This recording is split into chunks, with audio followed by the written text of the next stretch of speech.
Hello, good morning students. Today we are going to solve November-December 2019 taxation paper. 2019 નું November ડિસેમ્બરનું paper આજે આપણે solve કરવાના છે. તો આજે પાર્ટ 1 માં આપણે સૌથી પહેલા એમાં જે શોર્ટ ક્વેશ્ચન છે, શોર્ટ સમ છે એને સ્ટાર્ટ કરીશું. ઓકે, તો જોઈએ first. Net sales price of capital asset except residential house 38 lakh. Total profit 12,125. Residential house purchase 18 lakh. Find out tax free and taxable capital gain. હવે ક્વેશ્ચનમાં શું find out કરવાનું છે કે ગેઇન ફાઇન્ડ આઉટ કરવાનો છે tax free, એટલે કે જે એક્સેપ્શન મળશે તે tax free and taxable gain. તો સૌથી પહેલા ક્વેશ્ચનમાં શું આપેલું છે એ જોઈએ. તો નેટ સેલ્સ પ્રાઇસ આપેલી છે કેપિટલ એસેટની, મીન્સ એ જે એસેટ સોલ્ડ કરી હશે એની સેલ્સ પ્રાઇસ આપી છે એક્સેપ્ટ રેસિડેન્શિયલ હાઉસ. તો અહીંયા એક પોઈન્ટ ક્લિયર છે કે જે એસએસસી છે તેને રેસિડેન્શિયલ હાઉસ સિવાયની, એક્સેપ્ટ રેસિડેન્શિયલ હાઉસ સિવાયની એ અસેટ સોલ્ડ કરી છે, રાઈટ. એટલે કે જ્વેલરી કે પછી ડિબેન્ચર, શેર્સ, ઓકે, આ રીતની અલગ અલગ અસેટ સોલ્ડ કરી છે એક્સેપ્ટ રેસિડેન્શિયલ હાઉસ. અને એમાંથી એને પ્રોફિટ આપેલું છે 12,125 અને હાઉસ પરચેસ કર્યું છે 18 લાખનું. ક્લિયર. તો સૌથી પહેલો ક્વેશ્ચન એ થાય કે અહીંયા કઈ સેક્શન અપ્લાય થશે. તો આપણે શોર્ટમાં રિવાઇઝ કરીએ. સૌથી પહેલી સેક્શન આપણે આવતી હતી જે નોમિનલ આપણે 3 સેક્શન આવે છે 54, 54AC અને 54S F. તો 3 સેક્શન આપણે યુઝમાં આવે છે. તો તને શોર્ટમાં સમજાવું 54 ક્યારે અપ્લાય થશે? જ્યારે આપણે સોલ્ડ કરીશું રેસિડેન્શિયલ હાઉસ અને પરચેસ કરીશું રેસિડેન્શિયલ હાઉસ, રાઈટ, ત્યારે આપણે 54 અપ્લાય થાય છે. ત્યાર પછી 54EC, તો એમાં મેં તમને કહ્યું હતું એની અસેટ, બરાબર છે, અને તમે પરચેસ શું કરો તો NHAI ઓર RECLના બોન્ડ પરચેસ કરો. આમાં પણ થોડું ડીપમાં જઈએ તો એની એસેટમાં પણ અસેટ પણ તમને કહ્યું કે મોસ્ટ ઓફ કઈ આવતી હોય, એકચ્યુઅલી રૂલ્સ એ જ છે કે લેન્ડ હોય કે પછી કોઈક હાઉસ હોય એ તમે સોલ્ડ કરો અને એને સામે NHAI કે RECLમાં ઇન્વેસ્ટ કરો, બરાબર છે. એકચ્યુઅલી મેં સ્ટાર્ટિંગમાં એની એસેટ કીધેલું ચેપ્ટરમાં, રાઈટ, કારણ કે આપણે જે દાખલા આવતા હોય છે એમાં મોટાભાગે ક્વેશ્ચનમાં કીધું હોય કે આ અસેટ સોલ્ડ કરીને અહીંયા ઇન્વેસ્ટ કરેલું છે તો આપણે 54EC અપ્લાય કરીએ. પણ એકચ્યુઅલમાં જે લેન્ડ અને રેસિડેન્શિયલ હાઉસના સામે જ NHAI કે RECL અપ્લાય થતી હોય છે. એટલે ક્વેશ્ચનમાં કીધું હશે કે લેન્ડ સોલ્ડ કરી, હાઉસ સોલ્ડ કર્યું છે અને NHAI કે RECLમાં ઇન્વેસ્ટ કર્યું છે, રાઈટ. અને જો ક્વેશ્ચનમાં કીધું હોય કે આ અસેટ સોલ્ડ કરી છે, જ્વેલરી સોલ્ડ કરીને NHAIમાં ઇન્વેસ્ટ કર્યું, તો આપણે એ પ્રકારે લઈશું. એટલે આ કેના માટે કામ પડશે કે ક્વેશ્ચનમાં કયું ન હોય કે NHAI કે RECL અપ્લાય થાય તો ખબર પડે, પણ કઈ એસેટમાંથી જે પૈસા આવ્યા છે એમાંથી NHAI કે RECLમાં ઇન્વેસ્ટ કરીને કોઈ ઇન્ફોર્મેશન નહીં આવે, તો આપણે કે માટે લઈશું લેન્ડ અથવા રેસિડેન્શિયલ હાઉસમાંથી જે પ્રોફિટ આવશે એમાં NHAI કે RECL માઇનસ કરીશું. આપણે આવશે પેપર સોલ્વ કરીશું, એમાં સમ આવશે આ પોઈન્ટ, એટલે ક્લિયર થઈ જશે. ત્યાર પછી 54F, એટલે અત્યારે મેં આટલું યાદ રાખો કે અસેટ સોલ્વ કરો એની એસેટ અને NHAI કે RECLમાં ઇન્વેસ્ટ કરો, ચાલશે. 54F તો એ ક્યારે અપ્લાય થશે? તો આપણે એની એસેટ સોલ્ડ કરીશું but accept residential house. Residential house સિવાયની કોઈ પણ એસેટ સોલ્ડ કરીશું અને રેસિડેન્શિયલ હાઉસ પરચેસ કરીશું. સોરી, એચ આવે, રેસિડેન્શિયલ હાઉસ. ઓકે, તો આ ક્વેશ્ચનમાં કઈ સેક્શન અપ્લાય થશે? તો તમે આમાં જુઓ, ખ્યાલ આવી જશે કે net sales price of capital asset except residential house, એટલે કે રેસિડેન્શિયલ હાઉસ સિવાયની અસેટને સોલ્ડ કરી છે except residential house. Okay, asset sold કરી છે એક્સેપ્ટ રેસિડેન્શિયલ હાઉસ, એટલે સેક્શન કઈ અપ્લાય થશે? 54F. હવે એમાં કેટલું એક્સેપ્શન મળશે તો એનો ફિક્સ ફોર્મ્યુલા છે total capital gain, total capital gain into તમે જે અમાઉન્ટ પરચેસ કર્યું છે હાઉસ તેની value amount of new residential house divide by net consideration, એટલે કે net sales value of sold asset. તો આ એનો ફોર્મ્યુલા છે 54Fમાં જે એક્સેપ્શન મળે છે તે. 54 ને 54ECમાં બંનેમાં સેમ જ છે, જે કેપિટલ ગેઇન અને તમે જે પરચેસ કર્યું છે બરાબર છે. 54 કેસીસમાં રેસિડેન્શિયલ હાઉસ અને 54 એસીના કેસીસમાં NHI RECL બેમાંથી જે લેસ અમાઉન્ટ હશે તેને આપણે એક્ઝેપ્શન આપીશું. કેપિટલ ગેઇન અને તમે જે ઇન્વેસ્ટ કર્યું છે બેમાંથી જે લેસ અમાઉન્ટ હોય તેને એક્ઝેપ્શન મળે છે. 54 EC એટલે એકદમ સિમ્પલ છે. જે 54F માટે કેટલી અમાઉન્ટ એક્ઝેપ્શન મળશે એના માટે આ ફોર્મ્યુલા આપણે અપ્લાય કરીએ છીએ. તો ક્વેશ્ચનમાં તમને આ ફોર્મ્યુલાને એકચ્યુઅલી જે પણ રિક્વાયર છે અમાઉન્ટ બધી આપી દીધેલી છે. ટેક્સેબલ ગેઇન આપી દીધેલો છે. ટોટલ ગેઇન તમને આપી દીધેલો છે 12,12,125. ત્યાર પછી amount of new residential house, તો જે ન્યૂ હાઉસ પરચેસ કર્યું એની અમાઉન્ટ પણ આપી છે 18 લાખ અને જે સેલ્સ પ્રાઇસ છે અસેટ સોલ્વ કરે એ પણ આપેલું છે 38 lakh. 80 lakh divide by 38 lakh solve કરીશું તો પ્રોફિટ આવશે એક્ઝેપ્શન અમાઉન્ટ આવશે 5,74,164. હવે આપણે શોધવાનું છે ટેક્સ ફ્રી અને ટેક્સેબલ કેપિટલ ગેઇન. તો ખ્યાલ આવી જશે ટોટલ પ્રોફિટ કેટલો છે. ટોટલ કેપિટલ ગેઇન પ્રોફિટ છે 12,12,125. એમાંથી એક્ઝેપ્શન જે આવ્યું તે માઇનસ કરીશું એટલે ટેક્સેબલ આપણે કેપિટલ ગેઇન મળી જશે 6,37,961. તો સિમ્પલ પોઈન્ટ છે. તમને બેઝિક નોલેજ પણ હશે તો દાખલો આવડી જશે. Second B, show the basis of allocation for the following expense. તો આપણે એકદમ સિમ્પલ છે, અલોકેશનનો બેઝિસ કહેવાનો છે રેલવે ફ્રેટ. તો એ શોની સાથે કનેક્ટેડ છે, તો એ પરચેસ સાથે કનેક્ટેડ એક્સપેન્સ છે એટલે પરચેસના રેશિયોમાં ડિસ્ટ્રીબ્યુટ થશે.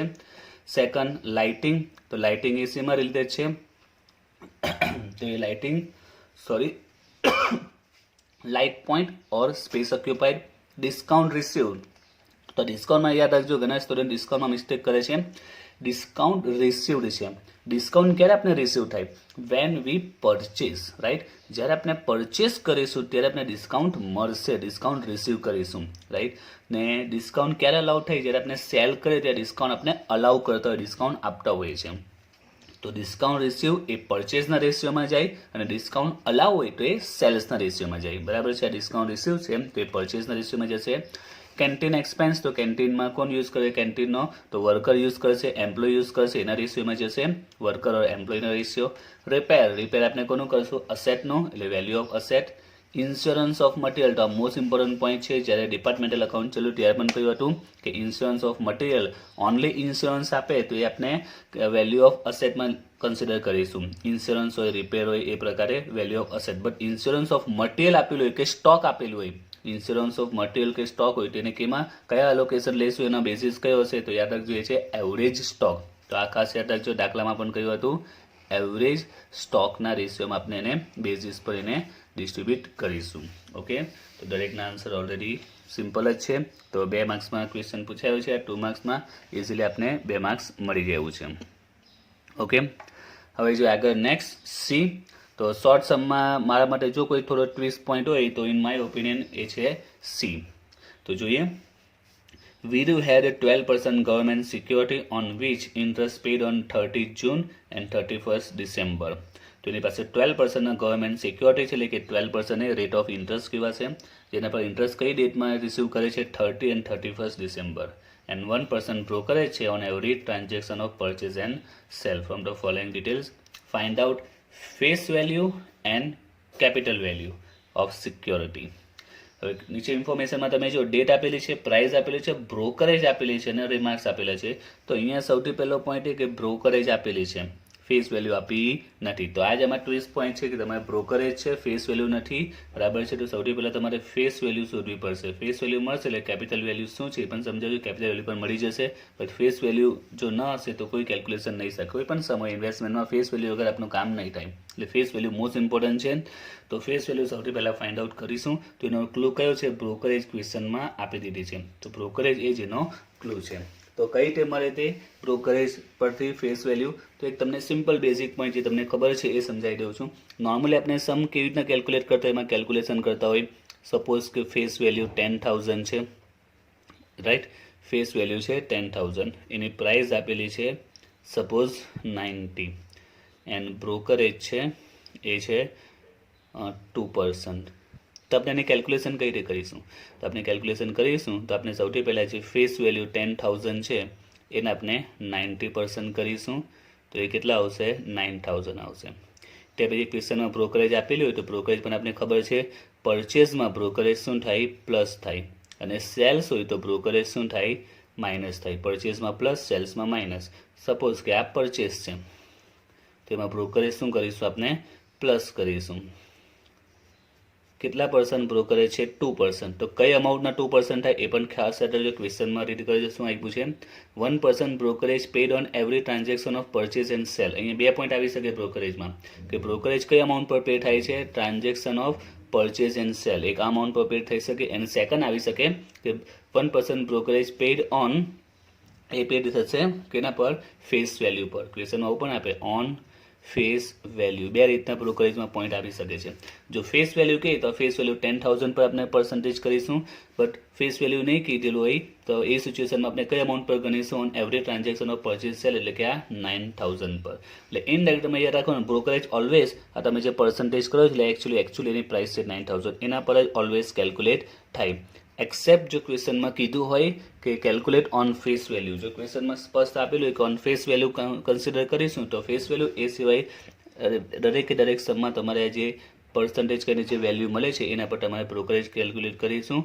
એના 2%, તો 9,000ના 2% કરીશું તો આવશે 180, એની બ્રોકરેજ થઈ.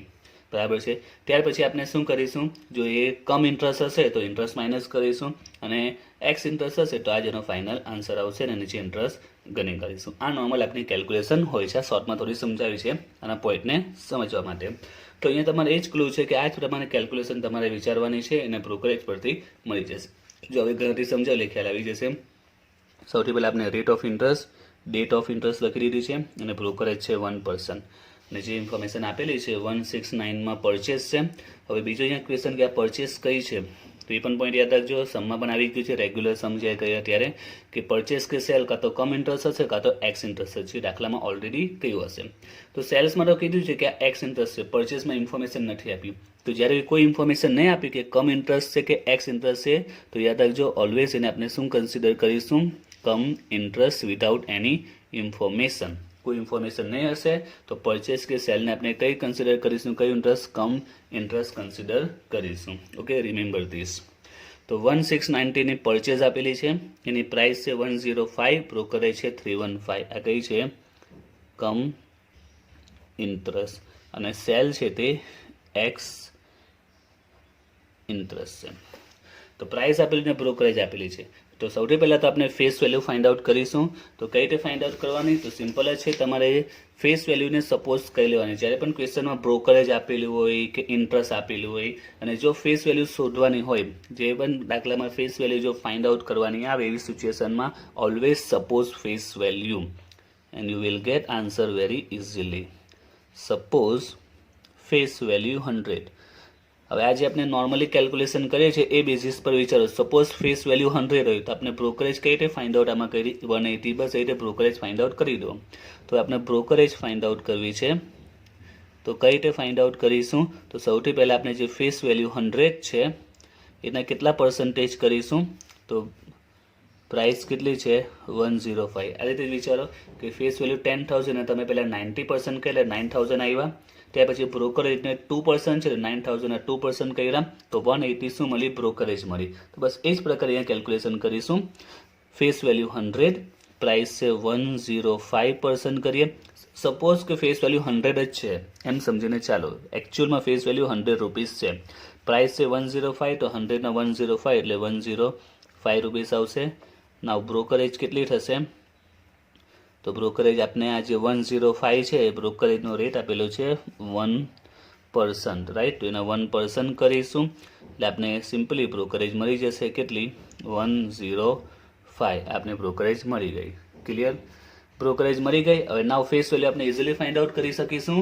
તો સિમ્પલ આપણું સ્ટેપ છે, બ્રોકરેજ આપણે ફેસ વેલ્યુ બ્રોકરેજ આપણે આપી દીધેલી છે અને ફેસ વેલ્યુ ફાઇન્ડ આઉટ કરવાની છે. Okay, brokerage already given and face value find out કરવાની છે. એટલે પહેલાં આપણે અહીંયા લઈશું બ્રોકરેજ અને અહીંયા ફેસ વેલ્યુ, કે જ્યારે બ્રોકરેજ 105 હશે, if brokerage 105, face value 100, brokerage 315, તો ફેસ વેલ્યુ કેટલી આવશે? તો આન્સર આવશે 30,000. આ આપને ફેસ વેલ્યુ મળી ગઈ. સિમ્પલ છે. આની પણ કેલ્ક્યુલેશન એ રીતે કરીશું આપણે. સેમ ટુ સેમ જ છે. પરચેસ હોય કે સેલ હોય, ફેસ વેલ્યુ ફાઇન્ડ આઉટ કરવાની કેલ્ક્યુલેશન સેમ જ આવે. તો સપોઝ ફેસ વેલ્યુ 100. હવે આપણે એની બ્રોકરેજ ફાઇન્ડ આઉટ કરવાની છે. એની બ્રોકરેજ કેટલી આવશે? તો 100ના કેટલા પર્સન્ટેજ છે? એની પ્રાઇસ કેટલી છે? 103. એટલે 103 આવશે. ના હોય ને બ્રોકરેજ કેલ્ક્યુલેટ કરીએ તો બ્રોકરેજનો રેટ કેટલો છે? 1%. તો 103ના 1% કરીશું તો 1.03 આવશે. સેમ ટુ સેમ કેલ્ક્યુલેશન છે. તો brokerage, if brokerage 103, face value 100, then brokerage 309, એમાં face value કેટલી આવશે? 309 into 100 divided by 1.03, તો આવશે આન્સર 30,000. આ કહેવાય છે એની ફાઇનલ ફેસ વેલ્યુ. ક્લિયર? તો પહેલો જે ક્વેશ્ચન હતો કે ફેસ વેલ્યુ ફાઇન્ડ આઉટ કરવાની, તે ફેસ વેલ્યુ ફાઇન્ડ આઉટ કરી દીધી. નાઉ ધ સેકન્ડ એમાં છે કે કેપિટલ વેલ્યુ ફાઇન્ડ આઉટ કરવાની છે. તો એ કઈ રીતે ફાઇન્ડ આઉટ કરવાની છે તો એની કેલ્ક્યુલેશન સમજાવું છું. એની કેલ્ક્યુલેશન આપણે પાછળ કરી દઈએ.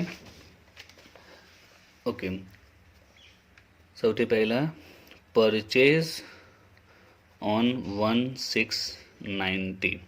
તો જો એને આપણે ફેસ વેલ્યુ મળી ગઈ છે 30,000 ઇન્ટુ પ્રાઇસ છે 105. આપણે જે નોર્મલી કેલ્ક્યુલેશન કરીએ કમ ઇન્ટરેસ્ટ ને એક્સ ઇન્ટરેસ્ટની, બસ એ જ પ્રમાણે આપણે કેલ્ક્યુલેશન કરવાની છે. કમ ઇન્ટરેસ્ટ ને એક્સ ઇન્ટરેસ્ટની જે કેલ્ક્યુલેશન કરતા તે કેલ્ક્યુલેશન કરીશું. એના પરથી આપણે આ કેપિટલ વેલ્યુ મળી જશે. તો 3000 105 એટલે 31,500.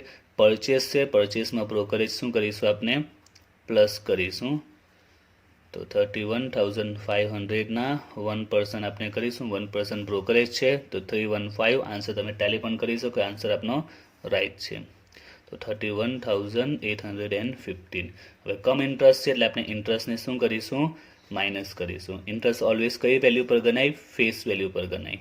30,000 એના 12% ઇન્ટરેસ્ટનો રેટ.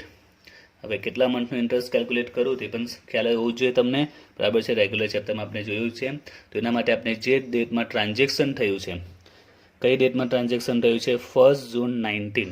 એને આપણે ઇન્ટરેસ્ટની ડેટ સાથે કમ્પેર કરીશું. ઇન્ટરેસ્ટની ડેટ છે 30 જૂન એન્ડ 31 ડિસેમ્બર. તો 1 જૂન પહેલાં, બરાબર છે, બિફોર 1 જૂન કઈ ડેટ આવશે? તે 1 જૂન. તો એના પહેલાં કઈ આવશે? 31 ડિસેમ્બર આવશે. જૂન છે, જૂન પહેલાં ડિસેમ્બર આવશે. જૂન એન્ડિંગ છે, જૂન સ્ટાર્ટ છે. તો 1 જૂન પહેલાં કઈ આવશે? 31 ડિસેમ્બર. બંનેનું જ આપણે કમ્પેર કરીએ તો કેટલા મંથનો ડિફરન્સ છે? તો કયા આવશે? 31 ડિસેમ્બર પછી જાન્યુઆરી, એટલે 1st, 2nd, 3rd, 4th and 5th. 6 હજુ અહીંયા સ્ટાર્ટ થાય છે, રાઈટ. એટલે 5th મંથનો ડિફરન્સ છે. ફરીથી 1 જૂન પહેલાં કઈ ડેટ આવશે? 31 ડિસેમ્બર આવશે. 31 ડિસેમ્બર ટુ 1 જૂન. તો બંને વચ્ચે કેટલા મંથનો ડિફરન્સ છે? તો 5 મંથ્સનો ડિફરન્સ છે. તો 5 મંથ્સનો આપણે ઇન્ટરેસ્ટ કેલ્ક્યુલેટ કરીશું. તે આવશે 1500 અને ઇન્ટરેસ્ટ માઇનસ થશે 30,350. અહીંયા આપણે શું લખતા હતા? પરચેઝમાં આપણે કોસ્ટ લખતા હતા. એ જ રીતે હવે એક્સ ઇન્ટરેસ્ટ એની પણ કેલ્ક્યુલેશન કરીએ. તો એમાં સેલ છે, સેલ ઓન 110.90. તો એની પણ જેમ કેલ્ક્યુલેશન કરીએ એની ફેસ વેલ્યુ 30,000 છે અને એની પ્રાઇસ છે 103, એટલે 30,900. હવે સેલ છે, સેલમાં બ્રોકરેજ શું થશે? માઇનસ થશે. 30,900ના 1% બ્રોકરેજનો રેટ છે એટલે આવશે 309. તો અમાઉન્ટ આવશે 30,591. ત્યાર પછી આપણે એનું ઇન્ટરેસ્ટ અલગથી ફાઇન્ડ આઉટ કરીએ છીએ. ઇન્ટરેસ્ટ ફેસ વેલ્યુ પર જ ગણાશે. 30,000, ઇન્ટરેસ્ટનો રેટ 12%. હવે કેટલા મંથનું છે? તો 110. ઓકે, તો 10 પહેલાં કયું આવશે? તો 10 પહેલાં આવશે જૂન આવશે. તો 30 જૂન છે, જૂન કમ્પ્લીટ છે એટલે 7, 8 એન્ડ 9. 7, 8, 9. તો ઇન્ટરેસ્ટ આવે છે 2700 અને આપણે કહીએ છીએ એની સેલ્સ વેલ્યુ. તો આપણે કેલ્ક્યુલેશન કરી દીધી. હવે આપણે ફાઇન્ડ આઉટ શું કરવાનું છે? એ છે કેપિટલ વેલ્યુ. તો કેપિટલ વેલ્યુ કંઈ નથી, આપણે આ જે ફાઇન્ડ આઉટ ફાઇનલ આન્સર મળ્યું, પરચેસમાં જે કોસ્ટ મળી છે એને જ કેપિટલ વેલ્યુ કહેવાશે. એન્ડ સેલ્સમાં જે સેલ્સ વેલ્યુ મળી, સેલ્સની કેલ્ક્યુલેશનમાં એને જ આપણે કેપિટલ વેલ્યુ કહેવાશે. એટલે કેપિટલ વેલ્યુ આપણે જે અમાઉન્ટ ફાઇન્ડ આઉટ કરીએ છીએ એ જ આપણી કેપિટલ વેલ્યુ કહેવાશે. ઓકે, હવે જોઈએ લાસ્ટ સમ જોઈએ. From the following information, find out residential status of Radha, foreign citizen for assessment year 2019-20. તો સૌથી પહેલાં તો જ્યારે પણ આ રીતનો સમ હોય તમારે પહેલું કામ ટેક્સનું કોઈ પણ સમ હોય એસેસમેન્ટ યર આપેલું એટલે પ્રીવિયસ યર રાઇટ ડાઉન કરી દેવાનું. એસેસમેન્ટ યર 1920 એટલે પ્રીવિયસ યર આવશે 1890, રાઈટ.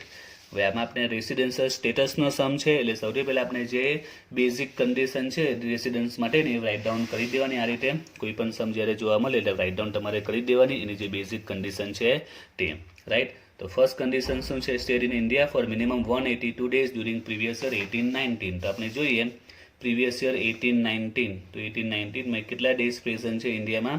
ઓનલી 55 ડેઝ પ્રેઝન્ટ છે, ઓનલી 55. તો આ શું કન્ડિશન ફૂલફિલ થાય છે? યસ ઓર નો? તો નો, કારણ કે રિક્વાયર કેટલી છે? 182 and he present only 55 days. It means કે ફર્સ્ટ કન્ડિશન ફૂલફિલ નહીં થતી. તો આપણે સેકન્ડ ચેક કરીએ. Stayed in India four minimum 60 days previous year. તો એ પ્રીવિયસ યરમાં કેટલા ડેઝ પ્રેઝન્ટ છે? તો આપણે જોયું પ્રીવિયસ યર 1890 છે એમાં એ 55 ડેઝ પ્રેઝન્ટ છે. એન્ડ 4 years પ્રિસીડિંગ પ્રીવિયસ યર એમાં કેટલા ડેઝ પ્રેઝન્ટ છે? તો રિક્વાયર કેટલી છે? 365ની રિક્વાયર છે, 16 રિક્વાયર છે ને અહીંયા 365. 4 years પ્રિસીડિંગ ટુ પ્રીવિયસ યર. તો પ્રીવિયસ યર છે આપનું 1890, તે પ્રિસીડિંગ પ્રીવિયસ યર મીન્સ એના પહેલાંના, એના બિફોરના 4 years. તો ક્વેશ્ચનમાં 3 years આપેલા તો આપણે 3 yearsને કેલ્ક્યુલેટમાં લઈશું. તો 3 yearsના આપણે ટોટલ કરીશું તો કેટલા આવશે? 365. ઓકે, તો 60 રિક્વાયર છે એની સામે 55 છે એટલે કે આ તો ફૂલફિલ નહીં થતું અને 365 અહીંયા ફૂલફિલ થઈ જાય છે.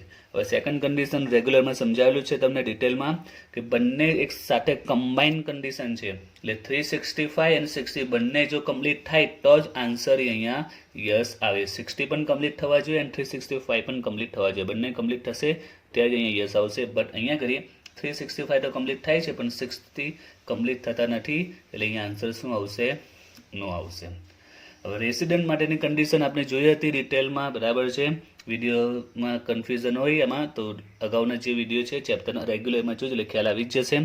તો બંને કન્ડિશન જો ફૂલફિલ કરશે, if you fulfil both condition or any one condition he become a resident, sorry, she become a resident. If she fulfill any one condition, he get a status resident, but he fail to fulfill both condition. In that case, she become a non-resident. તો અહીંયા બંને answer નો આવે છે. તો for the Radha did not fulfill any basic condition for resident, so is status, that is non-resident for previous year 1819. તો આપને પોતાની રીતે કોઈ પણ તમે લખી શકો છો, તમને આન્સર ખ્યાલ જ છે નોન રેસિડન્ટ આવે છે, આપણે તમે પોતાની લેંગ્વેજમાં આન્સર લખી શકો છો. ઓકે, તો અહીંયા પાર્ટ 1 કમ્પ્લીટ થાય છે શોર્ટ સમ. નેક્સ્ટ પાર્ટમાં આપણે બીજા દાખલા જોઈશું.